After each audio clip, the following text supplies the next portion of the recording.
नमस्कार विद्यार्थी मित्रांनो, द्वितीय वर्ष बी एडच्या कोर्स क्रमांक 202 भाषा ज्ञान आणि अभ्यासक्रम या विषयाचे बहुपर्याय प्रश्नसंच भाग 2 आपण पाहत आहोत. पहिला प्रश्न आहे,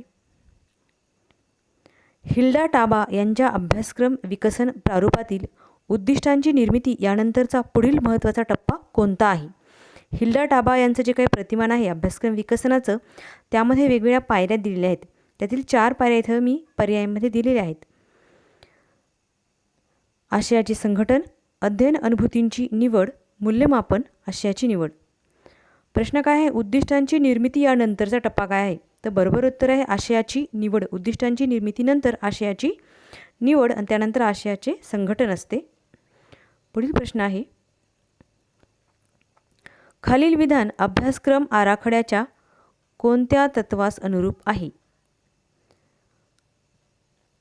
अभ्यासक्रम आराखडा आखताना अभ्यासक्रम विषयानुरूप समजून घेणे आवश्यक आहे.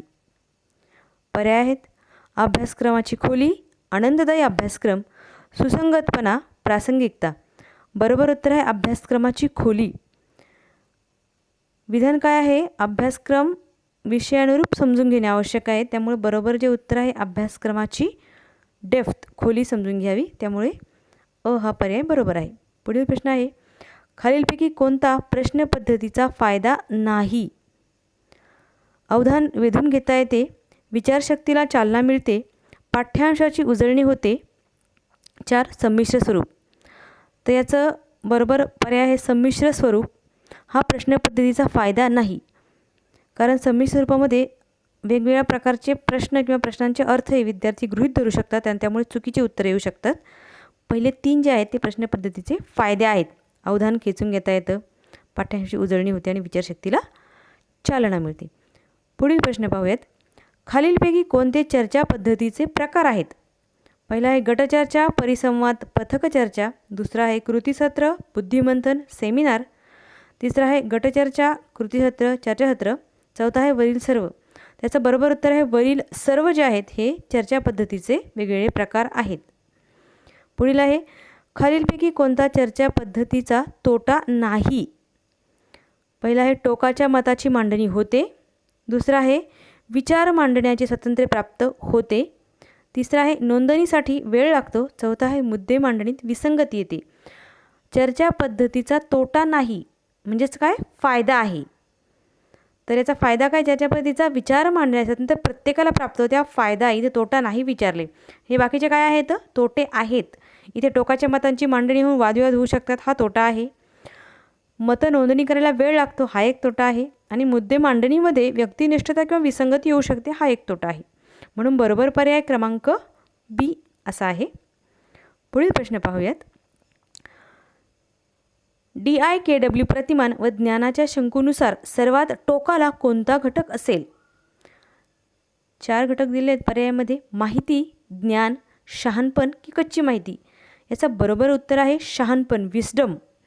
सर्वात टोकाला असणारे पहिले काय असणार आहे? कच्ची माहिती. कच्च्या माहितीवर प्रक्रिया करून माहिती, माहितीवर प्रक्रिया करून ज्ञान, आणि ज्यावेळेस ज्ञान प्राप्त होतं त्यानंतर सर्वात शेवटचं आहे शहाणपण येतं, विस्डम. पुढील प्रश्न आहे, मला माहीत आहे की मला तहान लागली आहे व मी थकले आहे. यातून ज्ञानाच्या कोणत्या स्रोताचा बोध होतो? 4 पर्यायात आत्मपरीक्षण, कारणमीमांसा, स्वमूल्यांकन की अवबोध. त्याचं बरोबर उत्तर आहे स्वमूल्यांकन झालेलं आहे मला, त्यानुसारच मी थकले आहे आणि मला तहान लागली असं कळाले, म्हणून याचं बरोबर उत्तर आहे स्वमूल्यांकन. पुढील प्रश्न पाहूयात, अभ्यासक्रम हस्तपुस्तिका या ज्ञाननिर्मितीच्या कोणत्या माध्यमात येतात? ज्ञानाच्या निर्मितीचे विविध माध्यमं आहेत, त्याचे पर्याय दिले आहेत. संदर्भ साहित्य, शैक्षणिक जीवनविषयक अनुभव, प्रमाणित कसोट्या की विविध अभिलेख. याचं बरोबर उत्तर आहे संदर्भ साहित्य. अभ्यासक्रम हस्तपुस्तिका या ज्ञाननिर्मितीच्या संदर्भ साहित्य या माध्यमात येतात. पुढील प्रश्न आहे, प्रकल्प पद्धतीचा खालीलपैकी कोणता गुण नाही? कोणता गुण नाही म्हणजेच काय? दोष आहे असं विचारलेलं आहे. यामध्ये काय आहे? अध्ययन प्रक्रियेत गोडी वाढते, हा तर गुणच आहे. दुसरा आहे लोकशाही पद्धतीने जगण्याची सवय लागते, हा देखील गुण आहे. तिसरा आहे अभ्यासक्रम पूर्ण होत नाही. आणि चौथा आहे सहकार्य भावना वाढते. तर बरोबर पर्याय जो आहे तो सी आहे, अभ्यासक्रम पूर्ण होत नाही. हा गुण नाही तर हा दोष आहे, बाकीचे सर्व गुण आहेत. पर्याय सी हा बरोबर आहे. पुढील प्रश्न पाहूयात. खालीलपैकी कोणता नाट्यकरण पद्धतीचा दोष आहे? दोष आहे विचारलं या. पहिला आहे सहकार्य भावना वाढते.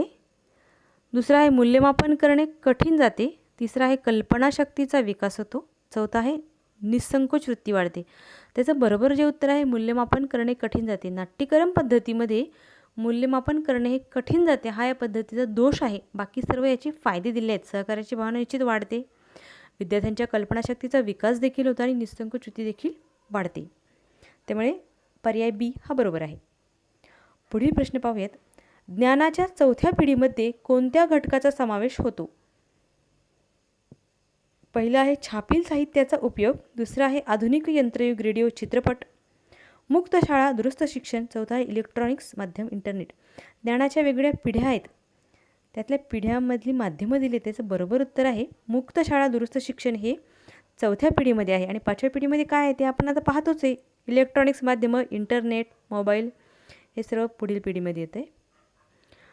पुढील प्रश्न आहे सेवा अंतर्गत प्रशिक्षणात खालीलपैकी कोणता घटक येतो? सेवा अंतर्गत विचारलेला आहे, म्हणजेच काय आहे, सेवापूर्व प्रशिक्षण पूर्ण झालेलं आहे व्यक्तीचं, सेवा अंतर्गत प्रशिक्षण घेतोय तो. आता 4 पर्याय आहेत. BPEd, कृती संशोधन, DTEd, BEd. बरोबर तर आहे कृती संशोधन. हे सेवा अंतर्गत प्रशिक्षणामध्ये येत असतं, वेगवेगळ्या ठिकाणी शिक्षकाला करावं लागतं. आधीचं जे आहे BPEd, DTEd, BEd ह्या शिक्षणशास्त्राच्या पदवी आणि पदविका आहेत त्या सेवापूर्व प्रशिक्षणामध्ये येतात. त्यामुळे पर्याय क्रमांक 2B बरोबर आहे. पुढील प्रश्न पाहूयात. ज्ञान म्हणजे अनुभव आधारित प्रासंगिक आणि कृतिशील माहिती होय, ही व्याख्या कोणी मांडली? ज्ञान म्हणजे अनुभव आधारित प्रासंगिक आणि कृतिशील माहिती. 4 पर्याय आहेत. कास्टेल्स, डोरोथी लिओनार्ड, रॉबर्ट व पार्क, कार्ल एरिक स्वेनी. तर बरोबर उत्तर आहे डोरोथी लिओनार्ड यांनी ही व्याख्या मांडलेली आहे. पुढील प्रश्न आहे.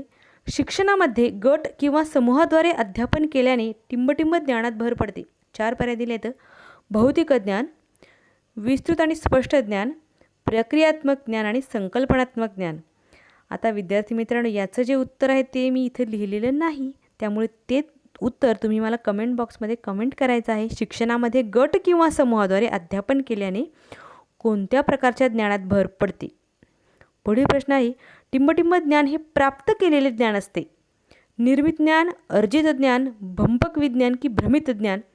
तर बरोबर आहे उत्तर याचं अर्जित ज्ञान. प्राप्त केलेलं ज्ञान जे आहे ते अर्जित ज्ञान असतं. पुढील प्रश्न आहे. टिंबटिंब विज्ञानाचा मूळ हेतू श्रद्धाळूंना फसवून आर्थिक लाभ उठवणे हा असतो. 4 पर्याय आहेत. निर्मित ज्ञान, भंपक विज्ञान, भ्रमित ज्ञान, अर्जित ज्ञान. तर बरोबर जे आहे याचं उत्तर भंपक विज्ञान. भंपक विज्ञान म्हणजेच काय, स्युडो सायन्स, म्हणजे अंधश्रद्धा पसरविणारं जे काही सायन्स आहे ते पसरवायचं आणि लोकांना अंधश्रद्धाळू बनवणं हा या विज्ञानाचा मूळ हेतू असतो आणि काहीतरी आर्थिक लाभ उठवणं, म्हणून भंपक विज्ञान हा पर्याय बरोबर आहे. पुढील प्रश्न आहे.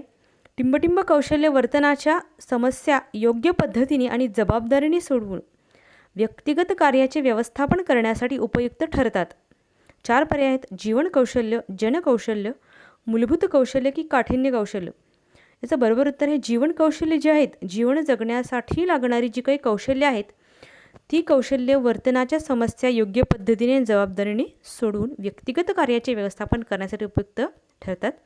मूलभूत कौशल्य ही बेसिक स्किल्स आहेत, जगण्यासाठी आवश्यक आहेत ती. काठिण्य कौशल्य ही एखादी विशिष्ट कौशल्य म्हणजे कृती कशी साध्य करायची यासाठी असतात. तर बरोबर उत्तर आहे जीवन कौशल्य. पुढील प्रश्न आहे. खालीलपैकी बरोबर विधान ओळखा. 4 विधान आहेत. व्यक्ती विकासाच्या दृष्टीने ज्ञान व कौशल्य यांचा परस्पर संबंध असणे महत्त्वपूर्ण आहे. दुसरं विधान आहे. ज्ञान व कौशल्य यांच्या परस्पर संबंधांचा व्यक्तीच्या कार्यक्षमतेवर परिणाम होत नाही. तिसरं आहे. आजच्या काळात माहिती तंत्रज्ञानाकरिता ज्ञान गरजेचे आहे, तितके कौशल्य आवश्यक नाही. चौथा पर्याय यापैकी एकही नाही. तर याचं बरोबर विधान आहे विधान क्रमांक ए. व्यक्तीच्या विकासाच्या दृष्टीने ज्ञान मिळवणं जेवढं गरजेचं आहे तेवढंच कौशल्य मिळवणं देखील गरजेचं आहे आणि जर यांचा परस्पर संबंध असेल तर व्यक्ती विकास हा निश्चितपणे होणार. पुढील प्रश्न पाहूयात. आधुनिक बालक केंद्रित शिक्षण पद्धतीमध्ये प्रकल्प पद्धतीत कोणत्या अध्ययन प्रकारात येते? आता आपल्याला माहिती आहे आधुनिक बालक केंद्रित शिक्षणाच्या वेगवेगळ्या 3 पद्धती दिलेल्या आहेत. त्याची उदाहरणं दिलेली आहेत इथं. शोधन आधारित किंवा संवादाच्या माध्यमातून किंवा कृती आधारित हे प्रकार आहेत. त्याचं बरोबर जे उत्तर आहे ते आहे कृती आधारित अध्ययन जे आहे ते आधुनिक बालक केंद्रित शिक्षण पद्धतीमध्ये येत असतं. या कृती आधारित अध्ययनामध्ये प्रकल्प पद्धती आहे, आणखी अनुकरण दुसऱ्या वेगळ्या पद्धतीसुद्धा याच्यामध्ये येतात. प्रत्यक्ष विद्यार्थ्यांकडून कृती करून घ्यायची आहे आपल्याला आणि त्यानुसार काय करायचं आहे, विद्यार्थ्यांचं अध्ययन हे जास्तीत जास्त घडवून आणायचं आहे. शेवटचा प्रश्न यातील विद्यार्थ्यांच्या कल्पनाशक्तींचा विकास करावायचा असल्यास कोणता अध्ययन प्रकार उपयुक्त आहे? पहिला आहे प्रकल्प कृती आधारित अध्ययन, दुसरा आहे नाट्यीकरण संवादाच्या माध्यमातून, तिसरा आहे चर्चा संवादाच्या माध्यमातून, चौथा आहे समस्या निराकरण शोधन आधारित. आता याच्यामध्ये काय सांगितले, आधुनिक बालक केंद्रित शिक्षण पद्धतीमध्ये विविध प्रकारचे जे काही अध्ययन आहेत त्या अध्ययनाची उदाहरणं दिली आहेत. त्यातले प्रकार सांगितले उपप्रकार. म्हणजेच काय कृती अध्ययनाचा त्याचा उपप्रकार आहे प्रकल्प, संवादाच्या माध्यमातून अध्ययन जर असेल त्याचा उपप्रकार काय आहे नाट्यीकरण आणि चर्चा, आणि शोधनाधारित असेल तर त्याचा उपप्रकार आहे समस्या निराकरण. त्याचं बरोबर जे उत्तर आहे ते आहे नाट्यीकरण या माध्यमातून विद्यार्थ्यांच्या कल्पनाशक्तीचा विकास हा होत असतो. धन्यवाद. या पुढील प्रश्न आपण पुढच्या भागामध्ये पाहणार आहोत.